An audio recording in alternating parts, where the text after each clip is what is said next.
नमस्कार, आप देख रहे हैं एसबी न्यूज़ टुडे और इस वक्त हमारे साथ हैं अमित महतो। कहने की बात यह है कि आज यहाँ पे आना पड़ा और इसके पीछे का मुख्य वजह है कि एक समय था जब मैंने इनका इंटरव्यू लिया था, उसमें बड़ी मुखरता से वर्तमान सरकार के खिलाफ बोला करते थे। लेकिन आज राजनीति की ऐसी मजबूरी होती है ना कि कभी कोई भी किसी और करवट ले लेता है। भाजपा वाले जेएमएम में जाते हैं, जेएमएम वाले भाजपा में आते हैं। हालांकि ये तो भाजपा में थे ही नहीं, अपनी अलग पार्टी बनाए थे और फिर आज किस मजबूरी से गए और क्या वजह रही जानेंगे, और उन दिनों के मुद्दे को भी आज पूछेंगे और भविष्य में क्या मुद्दे इनके होने वाले हैं ये भी इनसे जानेंगे। अमित जी, सीधा सवाल कि आखिर क्या वजह रही या क्या मजबूरी रही कि आपको दोबारा हेमंत सोरेन जी के साथ जाना पड़ा? मजबूरी नहीं, कार्यों के प्रति प्रतिबद्धता, ये चीज़ हम आपको कहने तो बेहतर होगा, क्योंकि बहुत सारी चीज़ें हैं, बहुत सारी योजनाएं हैं जो कि धरातल पर उतारने की कोशिश की गई हेमंत दा के द्वारा, जो कि काफ़ी सराहनीय है, उत्साहजनक है और ये हमें काफ़ी अच्छा लगा। और जिन चीज़ों को लेकर कहीं ना कहीं नीतिगत मामले की हम बात कर लें, जिन चीज़ों को लेकर थोड़ी सी हमें तकलीफ़ महसूस हुई थी और हमने पार्टी को त्यागा था, तो उस विषय को लेकर भी वो गंभीर हुए, हमारे संघर्ष के दिनों में गंभीर हुए और उन दिशों में भी उस दिशा में भी वो पहल करने का काम किए। तो ये काफ़ी मेरे लिए उत्साहवर्धक है। तो इसलिए हम फिर से हेमंत दा के साथ जाना पसंद किए और हम भी चाहते हैं कि आने वाले दिनों में भाई झारखंड मुक्ति मोर्चा के हाथों ये झारखंड समृद्ध हो, गढ़ा जाए झारखंड को, और उसमें भी कहीं ना कहीं हमारी थोड़ी सी एक भूमिका हो, ताकि इस बात का मलाल ना हो कि मैंने झारखंड प्रदेश के लिए कुछ किया नहीं। वही अमित महतो जा रहे हैं ना कि अगर मान लीजिए कहीं कुछ गलती करते हैं हेमंत सोरेन तो फिर उनको आंख दिखा सकें। आंख दिखाने की बात नहीं है, वो बड़े भाई हैं, उसको हम अपना विरोध जता सकें, थोड़े से अपनी भावना को प्रकट कर सके कि भैया इस बात में हमें तकलीफ़ होती है, आप कृपया करके इसको ऐसे नहीं ऐसे करें। हाँ, तो वही हुआ ना, आप तो त्याग दिया। ऐसा मतलब था, एक समय था कि आपने छोड़ दिया कि नहीं भाई आप ये काम नहीं कर रहे हैं, हम आपके साथ नहीं रह सकते। तो वही अमित महतो जा रहे हैं कि दोबारा कुछ ऐसा हुआ तो फिर एक बार मुखरता से बोल सकेंगे कि नहीं भाई ये आप झारखंडी, क्योंकि झारखंडी लोगों की बात नहीं मान रहे हैं, झारखंडी लोगों हित में नहीं कर रहे हैं, हम आपको भी छोड़ सकते हैं। छोड़ने छोड़ाने की बातें बहुत हो चुकी है, अब छोड़ने की बात नहीं है। अब घर में रहकर ही हम अपनी बातों को बेहतर तरीके से हेमंत दा को समझाने का काम करेंगे, बताने का काम करेंगे, और वो भी काफ़ी अब मैच्योर पॉलिटिशियन हो गए हैं, सारी चीज़ों को समझते हैं, हमारी भावनाओं को भी समझते हैं। तो हम समझते हैं कि अब ऐसी कोई नौबत नहीं आएगी। एक तरफ भाजपा ने सारी सीटों का घोषणा कर दिया जाए, एक दो सीट छोड़ दिया जाए, तो उन्होंने अपना 66 सीट पे अपना उम्मीदवार बता दिया है।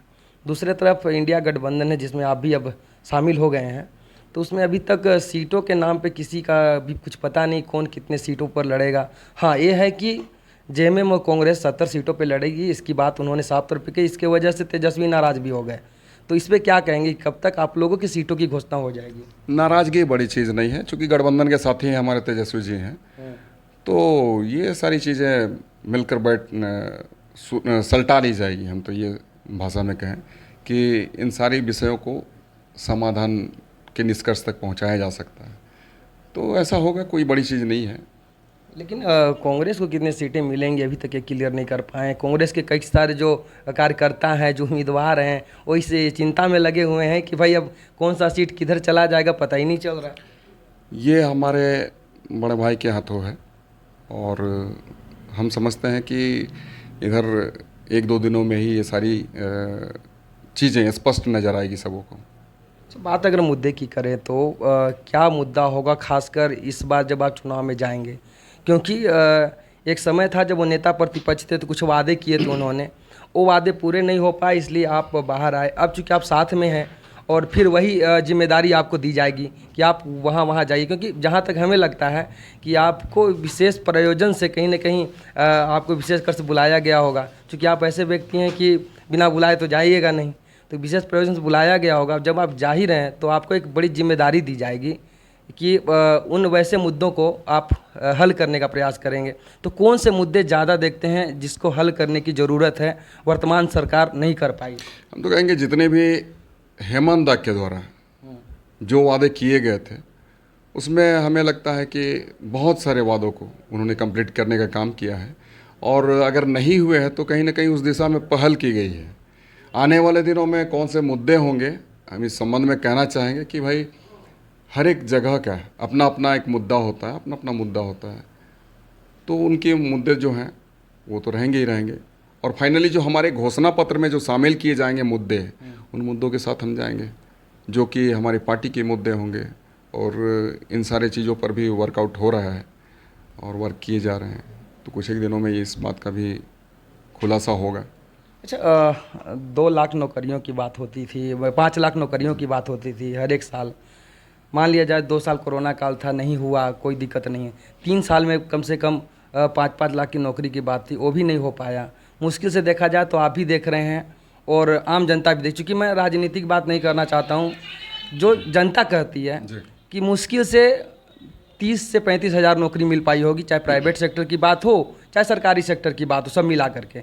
तो आखिर हम कब तक ये सोचते रहे कि भाजपा ने 2 करोड़ कहा था, वो नहीं दिया तो हम भी नहीं देंगे? नहीं, ऐसी बातें हम नहीं कर सकते हैं सर। उनकी बातें उनकी है, हमारी बातें, हम अपने वचन के प्रति प्रतिबद्ध हैं। आज नौकरियों की बात कर लें, ठीक है, नौकरियां नहीं मिली है जितनी उम्मीदें थी, और जो सरकार का एक लक्ष्य था वहाँ तक पहुँच नहीं पाए हैं। लेकिन हम चाहेंगे आने वाले दिनों में ये जो अवरोध है, ये जो रुकावट है, ये सारा क्लियर हो और हमारे यहाँ के युवाओं को एक बेहतर भविष्य देखने का मौका मिले। उसके लिए सर हम भी प्रतिबद्ध हैं। हमारी भी जो भूमिका रही है, हमारा भी जो आंदोलन हुआ, हमारा जो भी संघर्ष जो था, वो भी इसी के लिए था। हेमंत दा का भी जो संघर्ष है, कहीं ना कहीं आज हमारी झारखंड मुक्ति मोर्चा के बदौलत सर झारखंड है, इस बात को कोई नकार नहीं सकता है। तो झारखंड अगर बनता है झारखंड मुक्ति मोर्चा की बदौलत, उसके नेताओं के बदौलत, माननीय श्रद्धेय गुरुजी के बदौलत, तो आने वाले दिनों में सर झारखंड मुक्ति मोर्चा ही इसको विकास के चरम स्थान तक पहुंचाने का काम करेगी, मंजिल देने का काम करेगी, यहाँ की सुख समृद्धि का ख्याल रखती है। तो हम यही समझेंगे कि आने वाले दिनों में हमारे यहाँ के युवाओं को रोजगार देने का भी काम करेगी। अच्छा, नियोजन नीति की बात करें, क्योंकि नियोजन नीति स्थानीय नीति, आपके मुद्दे भी हमेशा से रहे हैं। तो नियोजन नीति की बात करें तो हमेशा कहा जाता है कि हम तो राज्यपाल के पास भेजे, वापस लौटा दिया गया। आपने भी कहा कि भाई आप ऐसा नीति बनाते क्यों हैं कि आपको राज्यपाल वापस लौटा दे रहे हैं, आपने भी कई बार कहा है। अब जबकि आप शामिल हो गए हैं, तो क्या रघुवर दास ने एक बार नियोजन नीति के नाम पे 85 का कटअप लाया था, क्या वैसा ही कटअप 64 का मान ले, 50 का मान ले, या जो अंतिम सर्वे सेटलमेंट उसका मान के, क्या राज्य सरकार नहीं ला सकती थी? इसलिए उन्होंने लाया, ठीक है।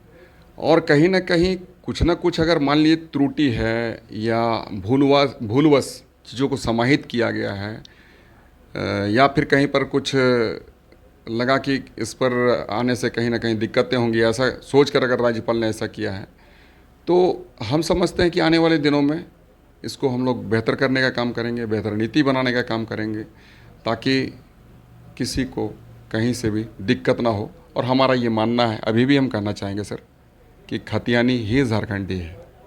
खतियान के आधार पर झारखंडी घोषित किया जाए, स्थानीय नीति बने, नियोजन नीति बने, इस दिशा पर हम लोग पहल करने का काम करेंगे। अमित महतो अपनी पार्टी में अपना आवाज़ उठाएंगे इस मुद्दे पर? हमारी पार्टी में सर पहले से ये बनी हुई है, ये बातें संविधान में लिखी हुई है। मैं क्या कहूँगा, ये तो हमारी संविधान जो है उस बात को हम कहने का काम कर रहे हैं। अपनी भावनाओं को हम कभी कभी ज़रूरत होता है तो अवगत कराने का काम करते हैं। बस इसी का वो नतीजा था सर कि उस बीच में हमारे जो कम्युनिकेशन गैप हो, या फिर ये जो नीतियाँ को लेकर हमें अलग होना पड़ा, तो ये हुआ। एग्ज़ाम पेपर लीक का कलंक हेमंत सरकार पर लगा हुआ है। हाँ बिल्कुल, कहीं ना कहीं ये जो एग्ज़ाम कंडक्ट कराने वाली जो एजेंसियां हैं बिल्कुल दोषी हैं। ऐसे दोषी एजेंसियों को तो ब्लैक लिस्टेड करनी चाहिए और साथ साथ पनिश किया जाना चाहिए, जेल के सलाखों के पीछे होने चाहिए। और छोटे छोटे लोग ही नहीं, इसके पीछे में जो भी बड़ी मछलियाँ क्यों ना हो, ऐसे तमाम लोगों को काल कोठरियों में बंद किए जाने चाहिए।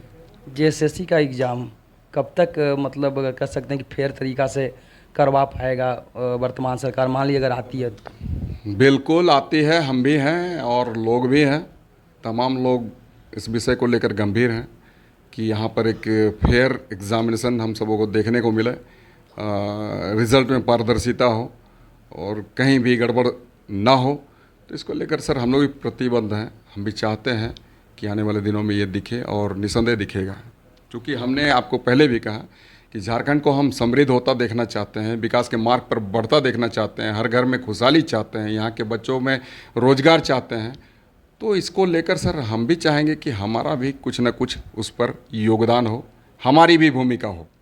ह्यूमन ट्रैफिकिंग और डेमोग्राफिक चेंजेस, ये दो चीज़ें जो है, डेमोग्राफिक चेंज जहाँ कोर्ट ने कहा और ह्यूमन ट्रैफिकिंग जिसका आप जीता जागता उदाहरण है, हमेशा ले करके आए हैं लोगों को, तो दोनों चीज़ आपके सामने है, क्या कहेंगे इससे कैसे दूर करेगी सरकार? बिल्कुल थोड़ी सी चिंता जाहिर करके, अगर ह्यूमन ट्रैफिकिंग ये जो हो रही है, ये हमारी सचमुच में ये हमारी बहुत बड़ी समस्या है हमारे लिए और एक चैलेंज है, और इस चैलेंज को हम लोग स्वीकार करते हैं कि इस दिशा में हम बेहतर कैसे करें। दूसरी बात है कि आपने कहा डेमोग्राफी बदलने की बात आपने जो की है, ये मैंने नहीं, कोर्ट ने स्वतः संज्ञान ली थी। बिल्कुल बिल्कुल कोर्ट ने संज्ञान लिया, आपने हमें बताने का काम किया।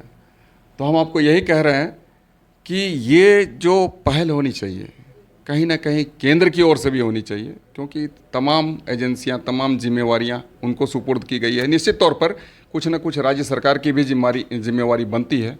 तो आने वाले दिनों में इसको भी सशक्त तरीके से निपटने की कोशिश की जानी चाहिए, ऐसा हमारा मानना है। आखिरी सवाल, क्या सिल्ली की जनता उम्मीद करे कि अमित महतो फिर एक बार आ रहे हैं? सर ये तो सिल्ली की जनता डिसाइड करेगी, क्योंकि जनता ही सर्वोपरि होती है, कोई व्यक्ति बड़ा नहीं होता है। हम लोग तो मात्र एक माध्यम बनते हैं, जिसे कि नेतृत्व का जिम्मा सौंपा जाता है कि आप जाएं और हमारे बातों को बखूबी सदन स्थल तक पहुंचाने का काम करें, हमारी समस्याओं को उजागर करने का काम करें, हमारे समस्याओं से निजात दिलाने का काम करें। तो ये हमें एक माध्यम बनाती है सर, नेतृत्व करने का एक जिम्मा देती है। बाद बाकी सारी चीज़ें तो जनता को। आप क्या कर रहे हैं अपील जनता से?